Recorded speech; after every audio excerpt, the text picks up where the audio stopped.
नमस्कार, मी सेजल देशमुख. संध्या न्यूज मध्ये आपलं स्वागत आहे. आजची महत्त्वाची अपडेट फास्टॅग संदर्भातील नव्या नियमांबाबत. तुम्ही वारंवार टोल रिचार्ज करण्याच्या झंझटीत आहात का? तर ही बातमी तुमच्यासाठीच आहे. भारत सरकार आता वार्षिक टोल पास सुरू करण्याच्या विचारात आहे. यामुळे तुम्हाला वारंवार फास्टॅग रिचार्ज करण्याची गरज भासणार नाही. फक्त एकदाच रुपये 3000 भरले की वर्षभर कोणत्याही राष्ट्रीय महामार्गावर किंवा एक्सप्रेस वेवर टोल भरावा लागणार नाहीये. हा नियम कोणासाठी आहे ते बघूया. हा नियम केवळ प्रायव्हेट गाड्यांसाठी असेल.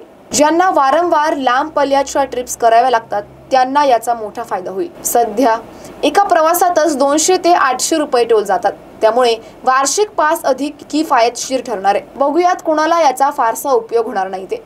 ज्यांचा प्रवास वर्षभरात अगदी कमी असतो, म्हणजेच फक्त एखाद 2 ट्रिपसाठीच टोल लागतो, त्यांच्यासाठी रुपये 3000चा हा वार्षिक पास फायदेशीर ठरणार नाहीये. अशा प्रवाशांसाठी नेहमीसारखं फास्टॅग रिचार्ज करणंही चांगलं ठरेल. सरकारला याचा काय फायदा होईल ते बघूया.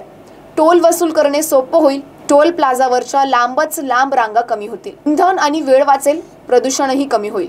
टोलच्या दरांमध्ये बदल होणार. रस्ते वाहतूक मंत्रालय या योजनेवर अजून विचार करते. त्यामुळे प्रति किलोमीटर टोलच्या दरांमध्ये काही बदल होण्याची शक्यता आहे. तुम्हाला ही योजना कशी वाटते? तुम्ही हा वार्षिक टोल पास घेणार का, की तुम्हाला आधीचा फास्टॅग सिस्टमच जास्त सोयीस्कर वाटतो? तुमचं मत आम्हाला कमेंटमध्ये नक्की कळवा. अशाच अपडेटसाठी आमच्या संध्या लाईव्ह चॅनलला सबस्क्राईब करा.